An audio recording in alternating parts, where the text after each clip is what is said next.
Hi friends, welcome to my channel. எல்லாரும் எப்படி இருக்கீங்க? நாங்க நல்லா இருக்கோம். இன்னைக்கு நம்மளோட சேனல்ல ஒரு சூப்பரான நான்வெஜ் ரெசிபி பார்க்கலாம். அதுக்கு முன்னாடி நம்ம சேனலை இன்னும் நீங்க Subscribe பண்ணல அப்படினா Subscribe பண்ணிருங்க. கூடவே பெல் ஐகானையும் கிளிக் பண்ணிருங்க. இன்னைக்கு நம்ம பார்க்க போற ரெசிபி உங்களுக்கு பிடிச்சிருந்தது அப்படினா இந்த வீடியோக்கு ஒரு லைக் கொடுங்க.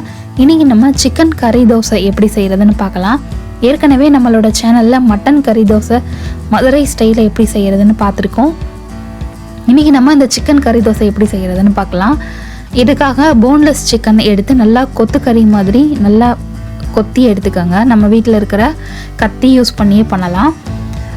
அது க்ளீன் பண்ணி எடுத்த பின்னாடி ஒரு பேன் எடுத்துகிட்டு அது ஹீட் ஆகவும் அதில் 2 ஸ்பூன் அளவு எண்ணெய் சேர்த்துட்டு கூடவே ஒரு 10லேருந்து 15 சின்ன வெங்காயத்தை இந்த மாதிரி சின்னதாக கட் பண்ணி போட்டுக்கோங்க. அது லைட்டாக வறுப்பட்டதும் இஞ்சி பூண்டு பேஸ்ட் 1.5 ஸ்பூன் அளவு சேர்த்துக்கோங்க. அதோட பச்சை ஸ்மெல் போகிற வரைக்கும் அந்த எண்ணெயிலே கொஞ்சம் நேரம் ஃப்ரை பண்ணுங்கள். இப்போ ஒரே ஒரு சின்ன தக்காளி அதை இந்த மாதிரி சின்னதாக கட் பண்ணி போடுங்க. தக்காளியை பேஸ்ட்டாக அரைச்சும் போடலாம். அது பேஸ்ட்டாக அரைச்சி போட்டிங்க அப்படின்னா கொஞ்சம் திக்காகிற வரைக்கும் வெயிட் பண்ணணும். இந்த மாதிரி கட் பண்ணி போட்டாலும் உங்களுக்கு வேகமாக வதங்கிடும். தக்காளி வேகமாக வதங்கிறதுக்காக கொஞ்சமாக உப்பு சேர்த்து வதக்குறேன் நான். தக்காளி நல்லா வதங்கிருச்சு பாருங்கள். இந்த கன்சிஸ்டன்சி வர வரைக்கும் தக்காளி நல்லா அந்த எண்ணெயில் அடிப்பிடிக்காமல் வதக்கி விட்டுட்டே இருங்க. இப்போ நம்ம சிக்கனை கொத்து கறி மாதிரி கொத்தி எடுத்து வச்சுருக்கோம்னு சொன்னேன் இல்லையா, அதுதான் இப்போ சேர்த்துருக்கேன். அதை சேர்த்துட்டு அந்த வெங்காயம் தக்காளி கூட கொஞ்சம் நேரம் வதக்கி விடுங்க. கொஞ்சம் முட்டை பொடி மாஸ் மாதிரி நம்ம கரண்டி வச்சு கிளறி விட்டுட்டே இருக்கணும். ஏன்னா நம்ம என்னதான் வீட்டில் இருக்கிற கத்தி வச்சு கொத்துனாலும் அது இன்னும் நல்லா ஃபைன் பீஸாக உடஞ்சிருக்காது. அதனால இந்த மாதிரி கரண்டி வச்சு கொத்தி விட்டுட்டே இருந்தீங்க அப்படின்னா அது வேக வேக நமக்கு முட்டை புர்ஜி மாதிரி நல்லா தூள் தூளாக வரும்.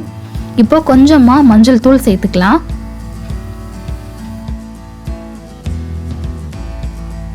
இந்த ரெசிபி பழைய வீட்டில் ஷூட் பண்ணது. இன்னும் புது வீட்டு வந்த பின்னாடி ஒரே ஒரு ரெசிபி ஷூட் பண்ணியிருக்கோம். அது கூடிய சீக்கிரம் அந்த பழைய வீட்டில் இருக்கிற வீடியோ எல்லாம் போட்ட பின்னாடி நான் அப்லோட் பண்ணுறேன். இப்போ காரத்துக்கு ஏற்ற மாதிரி மிளகாய் தூள் கொஞ்சமாக 1/2 டீஸ்பூன் அளவு கரம் மசாலா சேர்த்துருக்கேன். மிளகாய் தூள் 1 ஸ்பூன் அளவும் கரம் மசாலா 1/2 டீஸ்பூன் அளவும் ஆட் பண்ணியிருக்கேன். இப்போ இந்த மசாலாவும் அந்த சிக்கன் கூட நல்லா மிக்ஸ் ஆகிற மாதிரி வதக்கி விடலாம். சிக்கன் நல்லா வேகிற வரைக்கும் வதக்கினா போதும். ரொம்ப நேரம் குக் பண்ண தேவையில்லை. ஏன்னா இது போன்லெஸ் சிக்கன் ப்ளஸ் பிராய்லர் சிக்கனுங்கிறனால வேகமாக வெந்துடும்.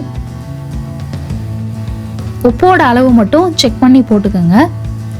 இப்போ கொஞ்சமாக மிளகு தூள் ஆட் பண்ணியிருக்கேன். ஏற்கனவே நம்ம மிளகாய் தூள் சேர்த்துருக்கோம்.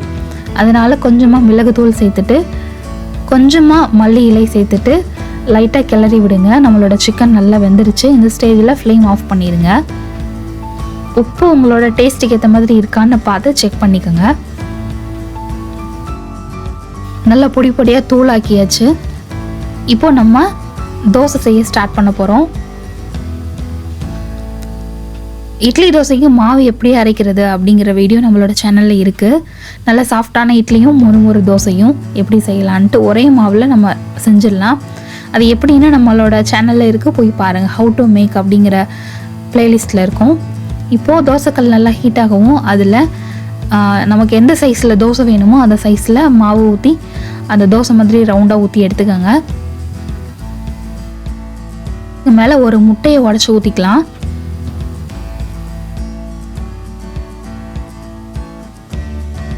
முட்டையை அந்த தோசை ஃபுல்லாக ஸ்ப்ரெட் பண்ணி விடுங்க. கொஞ்சமாக உப்பு சேர்த்துருக்கேன் நான். அந்த முட்டைக்கு தேவையான அளவு உப்பு.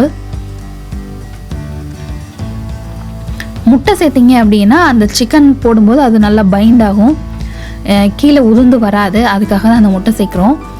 முட்டை சேர்த்து நல்லா ஸ்ப்ரெட் பண்ணி விட்ட பின்னாடி நம்ம ரெடி பண்ணி வச்சுருக்கிற சிக்கன் கொத்துக்கறியை அதில் சேர்த்துடலாம். அதையும் நல்லா ஃபுல் தோசைக்கும் ஸ்ப்ரெட் பண்ணி விடுங்க. இப்போ ஒரு சைடு தோசை வெந்த பின்னாடி அடுத்த சைடு திருப்பி போட்டுடலாம். இன்னொரு சைடும் நல்லா வெந்த பின்னாடி எடுத்துடலாம்.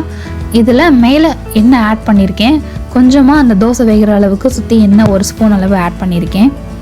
இப்போது 2 சைடும் வெந்த பின்னாடி இதை தனியாக எடுத்து வச்சுட்டு நம்ம அப்படியேவும் சாப்பிட்லாம். அப்படி இல்லாட்டி நீங்கள் வீட்டில் செஞ்ச சிக்கன் கறியில் தேங்காய் சட்னி ஏதாவது இருந்தது அப்படின்னா அதை தொட்டும் சாப்பிட்லாம். இது ப்ளைனாக சாப்பிட்றதுக்கே சூப்பராக இருக்கும்.